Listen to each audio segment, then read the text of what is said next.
Who else could it be? Me, your man, Louie T. Welcome to this continued coverage of the 2023 NFL Scouting Combine. Day number 2 is in the books, and with it goes the defensive side of the football as we took care of the DBs today. And I was really impressed with the corners. It's a very deep group of cornerbacks. We knew that going in, one of the deeper positions in this draft class. Yesterday, we saw the edge rushers, probably another one of the huge pools of players that are going to be selected in the upcoming 2023 NFL draft. Tight end is another position. We've talked about a number of positions that are going to be picked and prodded from. Corner is one of those positions, specifically on the defensive side of the football. In this league, it's a passing league. We know this. You got to have corners. You can never have enough of them. Same with pass rusher. Each year you're going to see got more and more guys come into the league. They're going to be bigger. They're going to be stronger. They're going to be faster. And this is no different here. A number of guys blaze the 40. But I think a lot of times we get caught up. And honestly, I've said this about the combine. Really, it's a cross-referencing deal, right? It's really, that's the purpose of the combine. If you've done your work already, for someone like myself who has work to do, then it's a bit of a discovery process. Nonetheless, we get caught up on speed a lot of times. And again, specifically at the cornerback position, you need to be able to run. There's certain positions like yesterday, I talked about linebacker. Don't necessarily have to be the fastest. You can probably say the same thing for safety. Don't have to be the fastest guy in the world. If you're smart enough and you can identify what's going on and you can beat the football to the spot, you can make plays, right? You don't have to be the fastest guy in the world to do that. Corner, different story. You need to be fast. You have to be able to run. And if you don't have, speed, you better have length. You better have something to counteract the fact that you can't run at a sub 4.5. So Group 4 featured the corners. And some of these guys won't play the cornerback position. They'll probably have to make the transition to safety. But there were a number of guys that stood out in this group. And wow, there were 62 DBs invited to the combine, which lets you know how the league has advanced and the direction it's heading in, right? It's a passing league. Make no mistake about it. In order to stop all of these high-powered offenses with these dominant receivers that we see come into the league each and every single season, got to have guys that can cover. So I highlighted 1, 2, 3, 4, 5, 6, 7, 8, 9, 10, 11 guys. Now, of the 11 that I highlighted, 1, 2, 3, 4, 5, 6, 7 of them I thought had standout days. So let's talk about the guys that 8 of them had highlight days, I thought. Let's talk about the 3 guys that I did not think had necessarily standout days, but you know what? 9 guys had standout days. Let's talk about the 2 guys that I didn't think had standout days per se, but are ultimately going to rest on their tape and are going to be first round. Well, one will be a first round pick. I don't think the other will, but we'll see. You never know how it will go.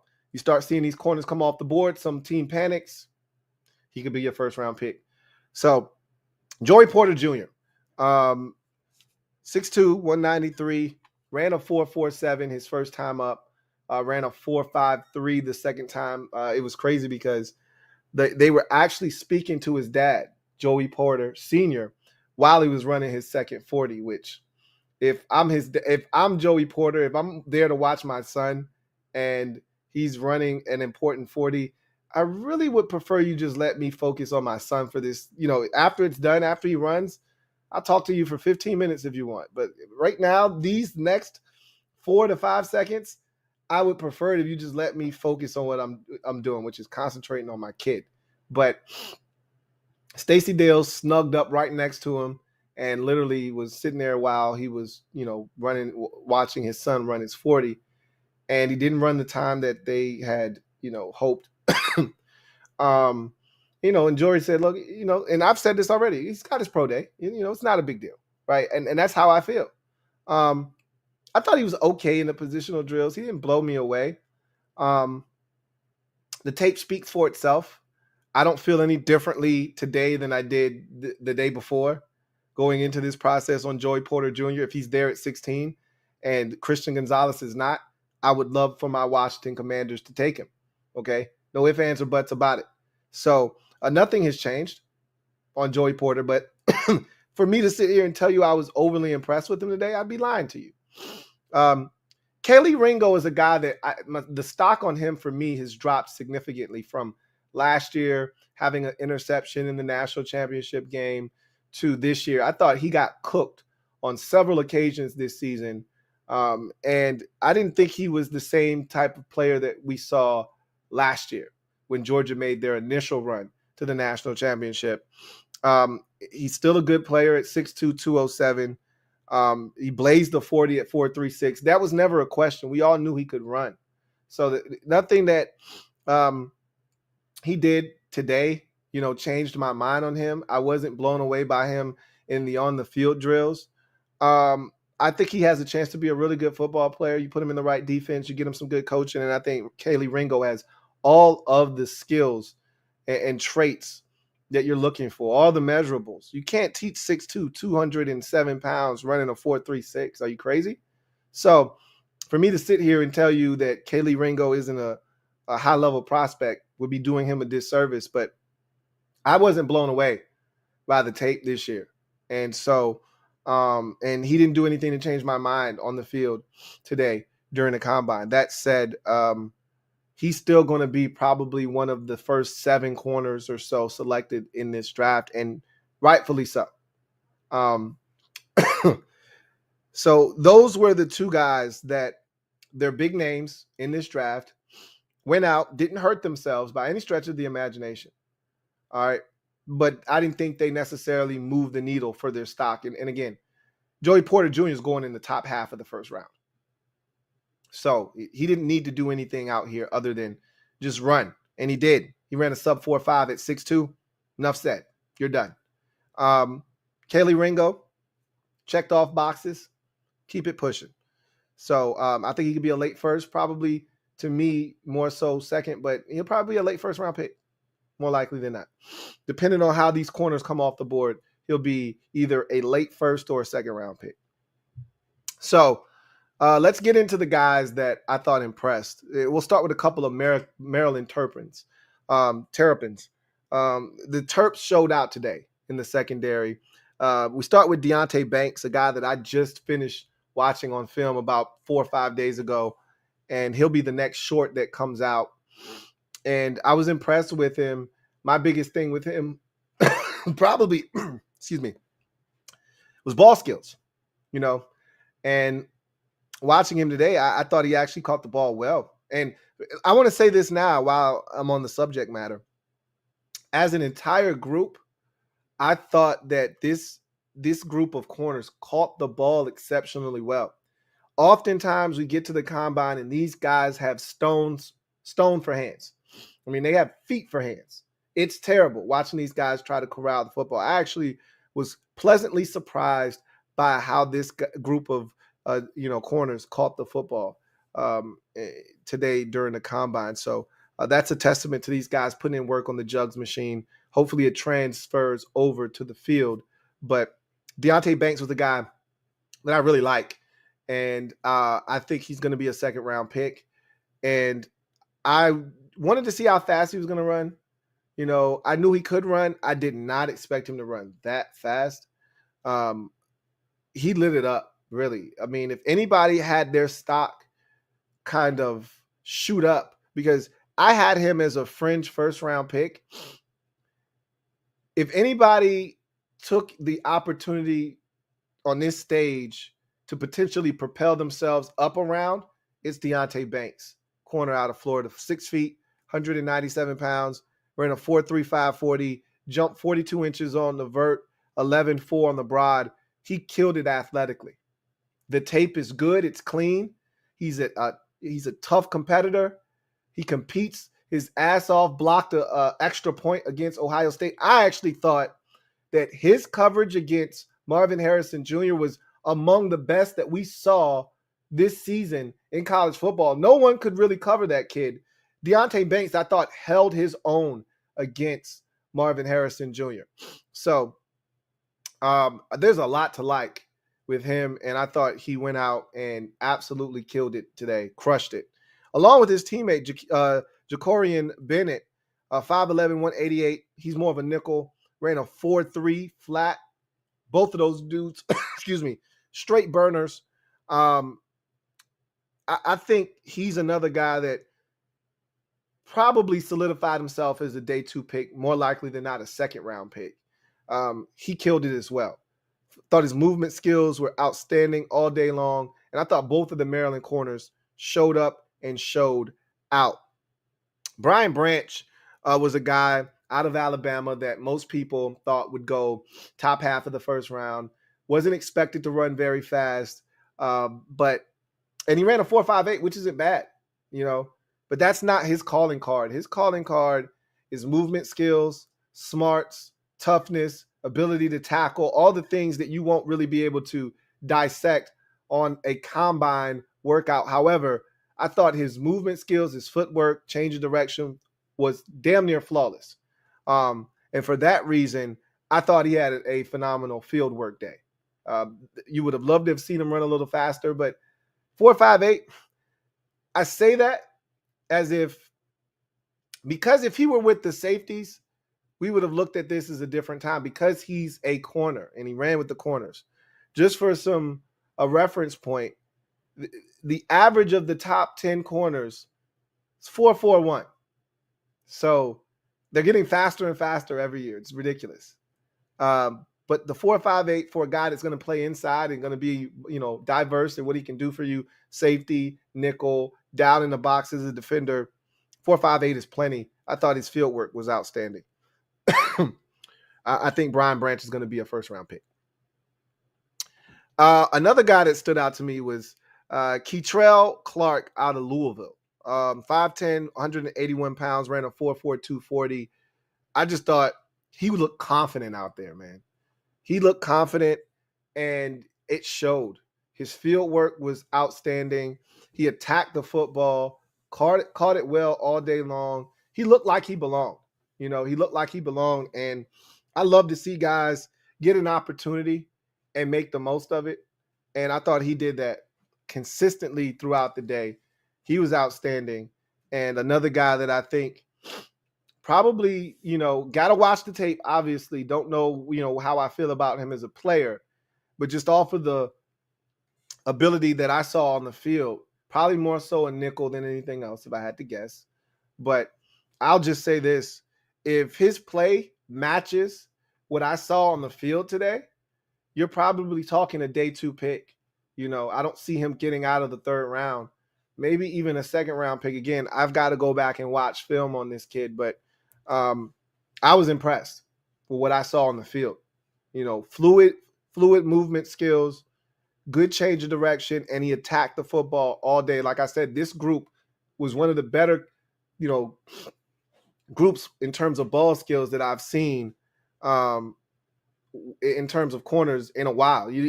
Corners generally don't catch the football well, which is why they're on that side of the football. A lot of these guys, former wide receivers, converted into corners, they just don't catch it well. Keitrell Clark out of Louisville, he caught it well today. Emmanuel Forbes, this was a guy, a lot was made of his size, specifically his weight. 6'1", 166 pounds, right? And, Sauce Gardner, who wasn't the biggest guy last year from a weight standpoint, he was like, hey, I don't care about that. Can he play? And he ran a 4.35. He's a angular guy, and I guess the 166 makes it so much more, noticeable, I guess. But I thought he handled himself well on the field drills, and from all reports, this guy has elite ball skills. And you know how I feel about guys who attack the football. He's got 6 career pick sixes, so I can't wait to watch his film because I get excited about guys who attack the football because there's so many players who don't really make plays on the ball. And clearly Emmanuel Forbes is not one of those guys. And so I want to see how how aggressive he is to tackle, because at 166, there may be business decisions in there. And I want to see how he is with physicality, point of catch, at the line of scrimmage, if he's trying to put hands on a receiver, all of that good stuff.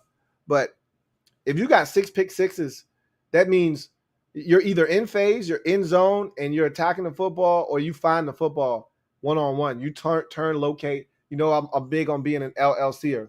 Look, locate, and contest. To have 6 pick sixes speaks volumes. So I thought his field work was pretty solid. And the ball skills, they were as advertised. I thought the best corner I saw all day, and the guy that I now officially have a crush on, and I already felt that way going in, but he solidified it for me, was Christian Gonzalez out of Oregon. He was the best player I saw all day long today, and it wasn't close. You probably got to take 2 or 3 steps to get to the next best corner on the field with him. Every drill was flawless. I think back to some of those drafts with elite corners that we knew were going to go in the top 10. And I just recall the days that those guys had, and what I said to myself watching them, and how we would, sit there and Mike Mayock would drool over these guys, and they would play 16 replays of a guy running the same drill. They could have done the same thing with Christian Gonzalez today. I mean, it was just effortless. Everything that he does looks so easy and smooth and automatic. You know, his back pedal, easy. Turn and sprint, easy. Ball skills, easy. He's just a natural, man. He just is. At 6'1", 197, running a 4.38, jumping 41.5 inches on the vert and 11.1 on the broad. He absolutely murdered the combine today. As far as I'm concerned, I want to see what Devin Weatherspoon does, and people love him, and I get it. I understand why. Christian Gonzalez, I feel like, has made a case to be the number 1 corner off the board. The tape is clean. The combine performance was outstanding. He's really got nothing left to do. At this point, the body of work is there. Devin Witherspoon still has to go out and prove it on the field. His body of work on tape speaks for itself, but you want to see it in person, right? You want to see if you can match up a 40 time with what you saw on tape. And we'll see if that hamstring, because he said it was March the 10th. That's literally next week. Don't know if he'll be ready for that. He probably is going to have to set up a private workout for these teams to show them that he's ready and what he can do. But my God, I was so impressed with Christian Gonzalez. I'm at the point now where I'm praying he falls to my Commanders at 16. I don't see how that happens. I just don't. He was outstanding today.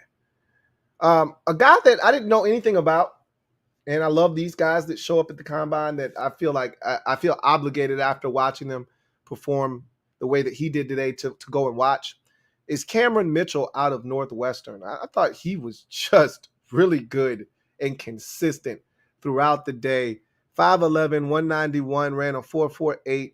I thought he was one of those guys that went 110% on every single drill. A lot of times these guys, they're so focused on catching the ball that they don't go 100% in these drills, because they're thinking, I got to catch the ball. So they're slowing down.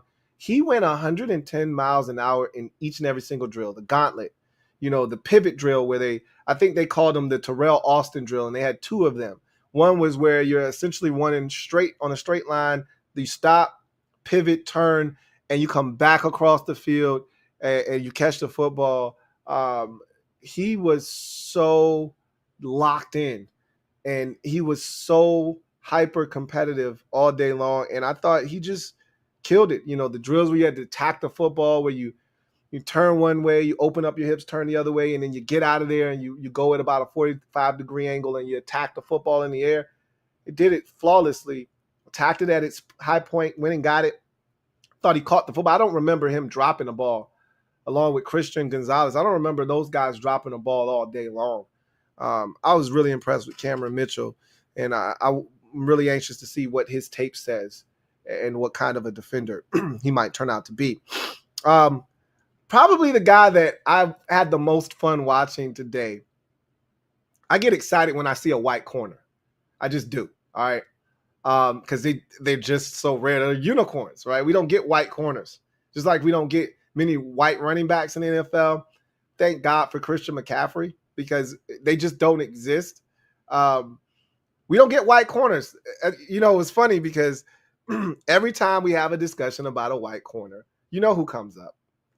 And so, you know, they did this purposefully, because this is the thing that we do. That when you're scouting somebody and you get a guy like Riley Moss out of Iowa, the low-hanging fruit, and it was funny. So Daniel Jeremiah asked Charles Davis his comp for Riley Moss, and Charles Davis was not having any of it. He was like, I don't have one. I've been looking for one. He said, what I'm not going to do is take the low-hanging fruit like everybody else does. I'm not going to do that. And he says, you know what I'm going to say.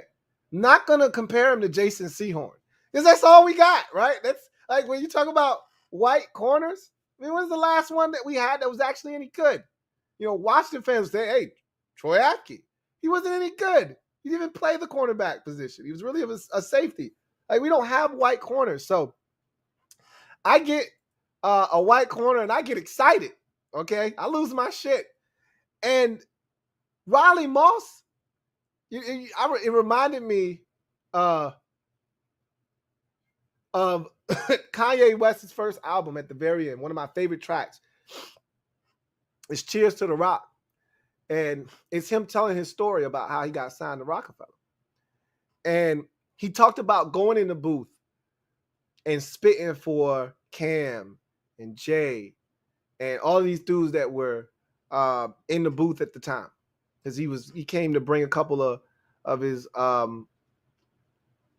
beats that he had made. And Cam heard it and he said, oh shit, it's not even whack. I looked at Riley Moss and I was like, oh shit, he's not even whack. You know, he's not slow. He's not trash. Riley Moss killed it today. He killed it. Absolutely killed it today. 6'1", 193, ran a 4.48. I'm dying to watch this dude's film now. I'm dying to watch it. Okay? He was outstanding. Caught almost everything. Was fluid out there. He looked like he belonged. He didn't look scared, intimidated, none of that shit. And maybe that's a byproduct of playing in the Big Ten. Like, I'm not afraid. I play against Ohio State. I play against Michigan. I play against Penn State. I play against these teams. I'm not afraid. I'm not scared. But he looked like he belonged. He wasn't just out there. He wasn't a token white dude that they invited to the combine for diversity purposes. No, he belonged. All right. And I thought he had himself a hell of a day. And now I am more than intrigued. All right. So I thought Riley Moss was outstanding today. And then Clark Phillips III out of Utah, 5'9", 184 pounds. I already broke him down. I've got a short out on him. Ball hawk, guy attacks the football like nobody's business.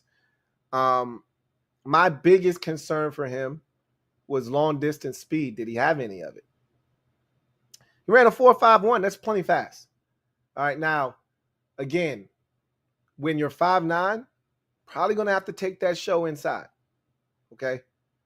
And I really wanted him to get an opportunity to play outside. But at 5'9", only running a 4.51, I don't know if that's going to cut it. You're probably going to have to take your show inside, which is fine. I think he can play inside as a nickel. And with his ball skills, and I thought his field work, his change of direction, his suddenness, his ability to stick his foot in the ground was just absurd. So you saw all of the quickness, you saw the agility, you saw the ball skills, you saw all the things that get you excited about Clark Phillips, why I think he's going to be a second-round pick. You saw all of that stuff on display. And I thought the 4.51, solid time for a guy that I didn't think was going to run very fast. So I'll take it. I'll take the 4.51 from Clark Phillips III. I thought he had a phenomenal day, especially on the field work. So that's the cornerback position in a nutshell. Really impressed with this group, and we didn't even see Devon Weatherspoon. So there's some other guys. Julius Brents out of K-State. Man, is he long? Godly. 6'3", 198. Ran a 4.53, 45.5-inch vert, 11.6 broad. He's not the corner from Seattle that Seattle took last year from a speed standpoint, right? But from a size standpoint, he's every bit the same, you know. And athletically, the profile is there other than speed. So he's an interesting guy out of K-State, but thought this was a really solid group overall. And Cam Smith out of South Carolina is another guy that I would watch. If you're looking for a corner, you're not going to be able to get some of these other guys. Cam Smith out of South Carolina is another name to watch. I thought he's an honorable mention on the day. Thought he caught the football really well. And he ran a 4.55. So just another guy, I think, to keep an eye out for moving forward. So that was group number 4. Group number 5 was the safety position. And this is not a great safety draft class. Dale Jeremiah said that he's got one safety in his top 50. And it was Javier Brown out of Penn State, and he ran a 4.66. So that kind of goes to show you what the safety position is all about in this year's draft class. Doesn't mean there aren't some hidden gems here. It just means it's not one of those drafts where you're going to have 2 or 3 guys that we're staring at as potential first-round picks. Really, with the safety position in general, unless you have an elite athlete, you usually have like one standout safety. I mean, the year that the Giants took Xavier, what's his name, out of Alabama, that he was the first safety drafted, and he was a second-round pick. So most years we don't have a lot of safeties that stand out. Last year we had Kyle Hamilton. I think he was the only safety to go in the first round, if I'm not mistaken. May have been one more, but not many safeties went in the first round last year. I don't think you're going to see a first-round safety this year. So I've got 1, 2, 3, 4, 5, 6, 7 guys that stood out to me in group 5. So the mentioned Javier Brown, Javier Brown, from Penn State. 5'11", 203, ran a 4.66. You could tell that he probably plays faster than that 4.66 because Daniel Jeremiah was expecting him to run faster than that. Was a little disappointed in his time. But I wasn't disappointed in his field work. It was clean. Caught the ball extremely well. One of the better. Now, this group did not necessarily catch the ball all that great. Okay, the corners did, not necessarily the safeties, but Brown wasn't a part of the group that couldn't catch the football. So I thought he was solid. The 40 times scares me just a little bit, even though safety is a position where you don't have to be the fastest to be effective. But 4.66, it's a little iffy for me. And then adding to that, you're 5'11". If you were 6'2" and you ran that 4.66, okay, But at 5'11", I gotta watch him and see, because he might run faster than that at his pro day, and he might play faster than that. And by all accounts, listening to Daniel Jeremiah, he plays much faster than the 4.66 he ran in the 40. The field work looked good. So Chamari Connor out of Virginia Tech was really intriguing. because DJ kept saying over and over again, this guy's going to be a day one starter as a nickel. And I watched him. He's 6 feet, 202 pounds, ran a 4.52. I watched him, and I was impressed. Impressed with the ball skills, impressed with the movement skills, impressed with the field work. If the tape matches up, he could really be a steal for someone because he looked good. He looked really good today. Was really impressed with Chamari Connor out of Virginia Tech. One of the schools that I have been really impressed with this year is Pitt and the athletes that they're starting to churn out of that program.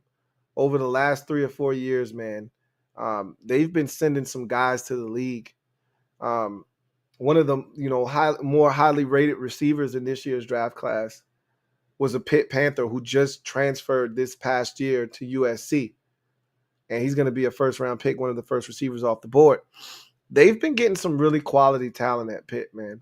I don't know what Pat Narduzzi is saying to these kids or their parents, but they're getting some really good athletes. They had a couple of defensive ends drafted last year. And Brandon Hill at the cornerback position, 5'10", 193, ran a Moses Malone 4.44. I thought he had a really good day today. Ran well, obviously tested well. I thought the field work was good. Had a couple of drops in there from a catching the football standpoint, but I thought the movement skills were spot on for most of the evening. So another guy from this Pitt program that's starting to really churn out NFL talent. We saw the defensive tackle yesterday run a ridiculous 4.67. So they're starting to really churn out these freaky athletes at Pitt. Brandon Hill is another guy to watch coming out of that program. Thought he had a solid day. Speaking of programs that I've been impressed with, what the hell is going on in Illinois these days? Champaign, Illinois, to be exact. They all of a sudden now have turned into this crazy program that's churning out all of this talent.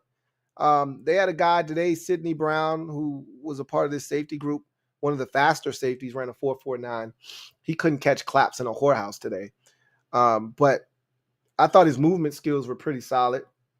Then there's Jatavis Martin, who I was just blown away by out of Illinois. 5'11", 194, ran a 4.46, 44-inch vert. Yes, a 44-inch vertical leap, which speaks to the 4.46, 11.1 broad.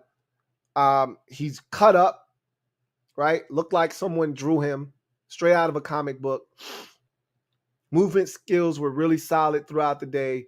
Caught the football very effectively. Didn't fight the ball. Caught the ball. He's one to watch. I want to watch him and see what he's about. Obviously, they've got Devon Witherspoon coming out of there as well, who might be the first corner taken in the draft. Illinois is churning out some stuff, man. So add Jatavis Martin to the list of guys that I'll be on the lookout for when I start watching some Illinois tape. Jamie Robinson out of Florida State, 5'11", 191, ran a 4.6 40. He's got that cartoon character run for me, where his feet are moving, but his body's not. Like a lot of steps being taken, but not a lot of ground being made, which is why I think he runs a 4.6. But when you watch him on the field work, he's moving around effortlessly. Thought he caught the football, among the best of this group. Snatched the ball out of the air. Was really confident there. I think there's a feistiness to him that I like. And so he's another guy that I'll keep my eye on in this group. Not necessarily the time you're looking for 4.6, but I think he's got some intangibles that you can't overlook. Thought he had a really solid day. Another white boy alert. Daniel Scott out of Cal, 6'1", 208, 4.45 40. Not as significant as corner at safety. You get white safeties all the time. But I thought he was another guy that just looked like he belonged. And I thought he was impressive throughout the day. There were a couple of times where he, got a little bit out in front of his skis and slipped down on the ground, but thought he caught the football effectively. I thought he did every drill going 100 miles an hour for the most part. And I thought that he looked fluid out there.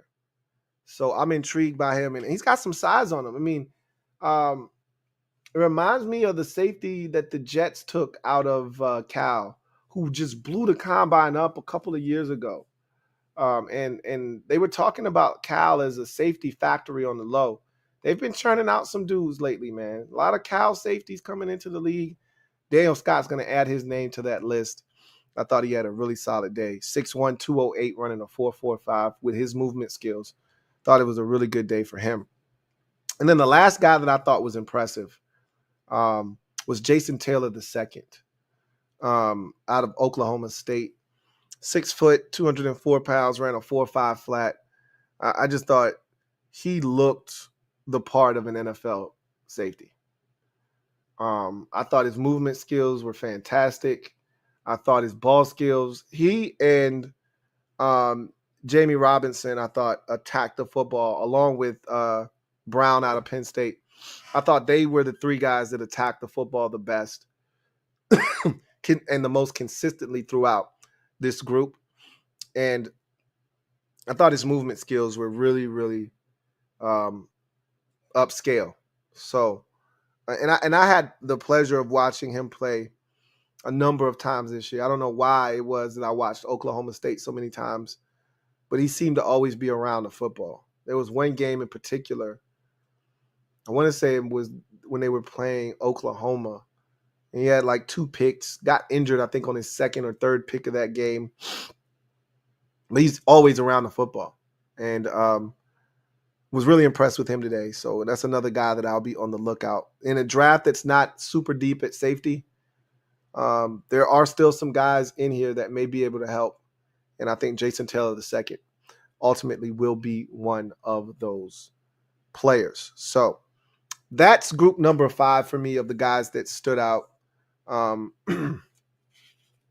the DBs overall, solid group. Corners, I think, are the crown jewel of the secondary this year, and I think you're going to see a plethora of them go in the first round in the upcoming draft. So let's get to the comment section and see what you guys have to say about what we saw.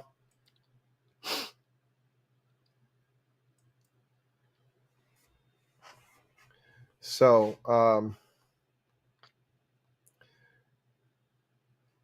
we'll start with Red Wings 01.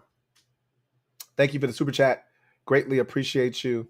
My guy, Red Wings 01, writes, Lou, talk to my Maryland boys. Nice.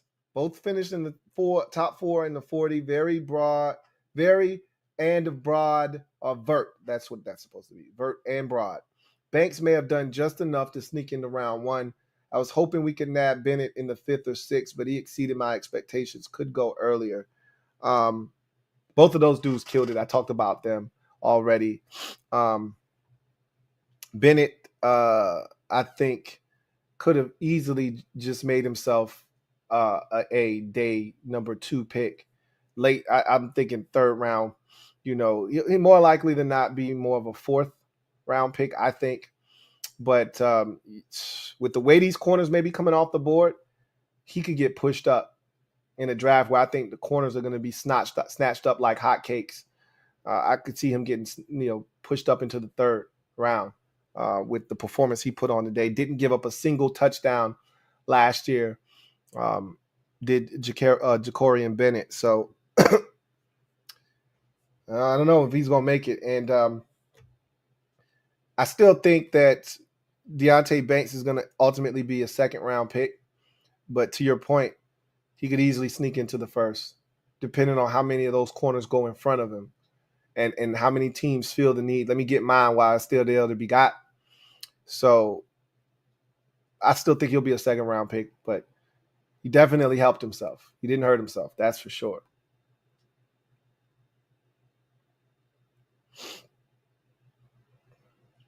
Let's see. I got another super chat. Joe Rockhead, thank you for the super chat. Greatly appreciate you. Joe Rockhead writes, did Jalen Jones of Texas A&M look good? He did not run well. I thought he looked a little stiff in the field drills. He had some drops. Wasn't particularly the best day for him. But like I said, come out, compete, always have your pro day. But running a 4.6 at the cornerback position usually means you're a safety. So we'll see, what his future looks like. And, could have just been an off day for him. He goes to his pro day, runs a 4.53, and, with some size and length, all of a sudden you're back at the cornerback position. But, if that's 4.6 is legit, he's well on his way to playing the safety position. So wasn't a particularly great day for him. But again, all I always, McKinney, thank you. Xavier McKinney. All I ever, tell these dudes is just come out and compete, man. Come out and compete. Zoe Life, No Life. Thank you for the super chat. Greatly appreciate you. Who writes, hey, Lou, Jerome Boger, your ladies' man, retired. Can we get a final impersonation? It's hilarious. So a lot of people were at me when they announced, the NFL announced all of the officials that were retiring this offseason, and I got at least 15 to 20 ats on that one. Because one, I'm not a Jerome Boger fan. One, anytime he does a Washington game, he absolutely kills us. I mean, screws us. You could all but guarantee we're going to have no less than 7 penalties, and on the high end, we're probably going to be closer to 15 than 7. But we're going to have somewhere from 15 to 17, 15 to 7 to 15 penalties, and it's going to be every bit of 100 yards in excess. Killed us in the Dallas game, in the first Dallas game. Absolutely murdered us. That said, I'm not sad to see him go. I hope he enjoys retirement, but boy, am I glad to see him get the hell out of the league. Because whomever they replace him with, they can't be any worse. His crew was an abomination. That said, I got one for you on the way out, one final time. Personal foul, roughing the passer, number 91, defense. 15-yard penalty, first down. So that's my ode to Jerome Boger on the way out. And I'm pretty sure that won't be the last time I do it. Somebody else will say something about it. But boy, am I glad to see him go. That is for sure. Anyway, I digress. Let's get to a few comments. We'll get to a couple comments before we get out of here. Rich says, through the process so far, I've come to like Daniel Scott, safety from Cal. Seems good and athletic and has a nice Senior Bowl. I was impressed with him today. Rich also says, I like my Louisville guy, Keitrell Clark. He's a great nickel. He said he's a great nickel and plays extremely aggressive. If you want to see him, check out against Wake Forest. That I probably will ultimately get to him and watch. Niners fan says, Lou, you've got an eye for talent essentially at every position outside of QB. LOL. Best draft content out there. Keep it up. I appreciate that, man. I definitely appreciate that. I didn't like the shade you threw there, but hey, look, you can't win them all, right? You can't win them all. Rich says, I've been saying my Louisville guys this year are nice, especially on defense. We were one of the best defenses in the nation this year. Had 2 guys in the top 10 in forced fumbles and top 3 in sacks. Okay. Let's see. Alex says Riley Moss is a pretty good athlete, but his teammate Cooper DeJean, another white corner, is even more athletic and probably is getting drafted significantly higher. Look, man, I'm all about the white corner, man. So I don't know if his you said in another white corner. Okay, so it is another corner. I didn't see him today, so I don't know if he's coming out this year, or if he just didn't work out today, or if he wasn't invited to the combine. But if he's as good as you say he is, then he should have been invited to the combine. But doesn't mean he wasn't invited. Maybe he just had an injury or decided not to work out, whatever the case may be. If he's as legit as you say he is, we'll hear his name eventually. But I'm going to watch Riley Moss, and when I watch Riley Moss, if your guy's as good as you say he is, I'll run into him inadvertently. So I'll be on the lookout. Let's see.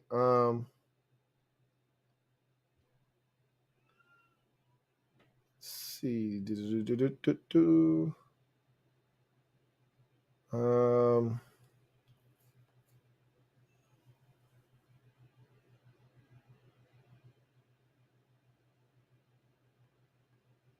think that's the last one. I got Red Wings here, who writes, Kaylee Ringo's tangibles certainly weren't exaggerated. I think he's a CB4 or 5 in this draft, but you can't deny the raw potential.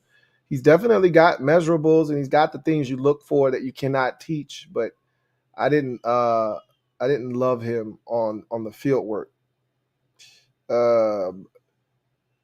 Big 420 writes, what's up, Lou? If Devon Witherspoon, Christian Gonzalez, and Brian Branch are still on the board, who are you taking at 16? For me, right now, I got to watch Devon Witherspoon, so I'd have to get back to you on that. I've watched Branch. I've watched Gonzalez. I know what those guys are. After watching these guys work out, I feel confident I can get a nickel later in the draft. I don't have to draft Brian Branch at 16. But Witherspoon versus Gonzalez will be an interesting debate potentially. I got to watch Witherspoon to see how I feel about him, because I know how I feel about Gonzalez. I'm just going to be honest with you. That's a hypothetical that I don't expect to exist, because I can all but assure you that one, if not both of those guys will be gone. You won't enter a scenario at 16, because this is not a ridiculously talented draft where you can see, spillage take place to that extent. There's no way you're going to get to 16 and both Witherspoon and Gonzalez are still on the board. It's just not happening. Right now, I'd probably lean towards Witherspoon, just based off of what I've seen, clips of what I've seen, and what everybody else is saying. Everybody else can't be wrong, but I like to go and do the work myself, because I don't always just align myself with the masses, if you know what I mean. So we'll see what happens.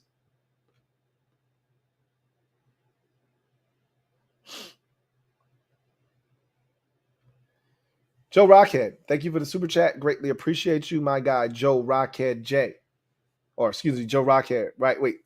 Double up. I think that's a double up for you today. Do you think the cornerback rush push the O-line down? It could. Generally, I've always said this about the offensive line, tackles in particular. Teams are always going to take tackles early. Like Peter Skoranek, he's going to be, or Skoronski is going to be selected in the top 10. Your tackles are going to get selected. That's just how it goes. All right, edge rusher, tackle, quarterback, if they're good, they're gone immediately. Corners, throw them in the mix as well. If they're good, they're gone. All right, you can always push receivers back. You have some elite ones, they'll be gone, but I don't think you're going to see receivers go. Just like last year, had some good receivers in that draft class, but the first one wasn't taken until 8 at Atlanta, right? I think you're going to see a similar approach this year. It may be closer to 3 years ago, or I think it was 3 years ago. Might have been 4 years ago now, when you had CeeDee Lamb and Henry Ruggs and Jerry Jeudy. Remember, nobody came off the board at the receiver position. I want to say Henry Ruggs was the first one to get drafted that year, and that was at like 13, wherever the Raiders were. That's where the first receiver was taken. I think you're going to see a draft like that this year where that first receiver might not be taken until outside of the top 10. I just don't think there's a receiver in this year's draft class that warrants a top 10 pick necessarily. Not Addison. None of those guys to me are top 10 worthy. So with all these corners though, could it push an O lineman or two down? Sure. I don't know if this is necessarily the greatest offensive lineman draft, though, in terms of tackles in particular.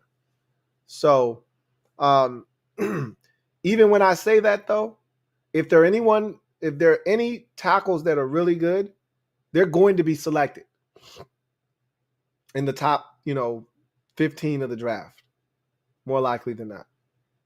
So I don't think this is going to be a draft where you're going to be excited about getting a tackle at 16. If you're watching, I think the value may be better for you in the second round, personally. But we'll see. We'll see what'll happen.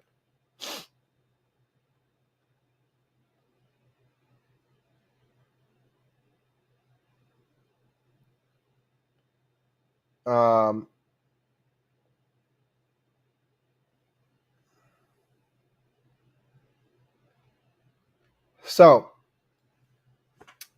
that's going to do it for day number 2. We'll be back tomorrow.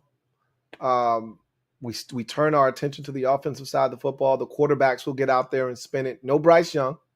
He'll be in attendance, but he will not be on the field throwing the football with his counterparts, which is pretty disappointing. I'm going to be honest with you. But everybody else will be out there spinning it. We'll see how that goes. We'll see the receivers. We'll see the tight ends. We'll see the quarterbacks. Deep tight end draft class.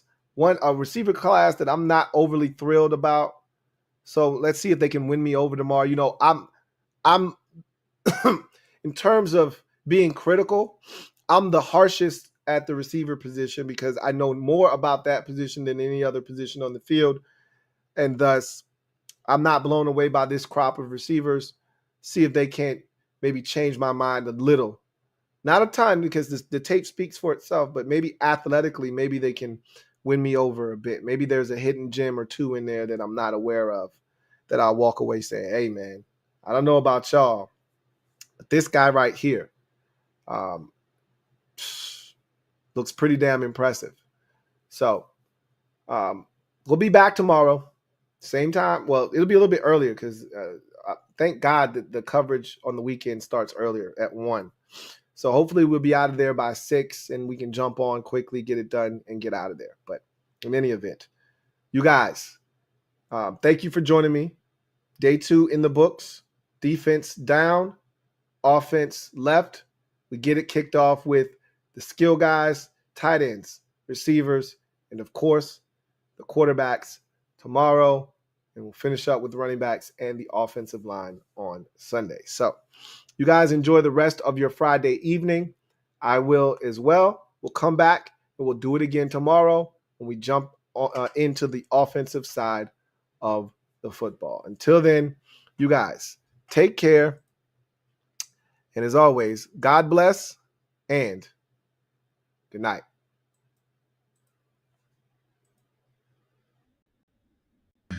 Network.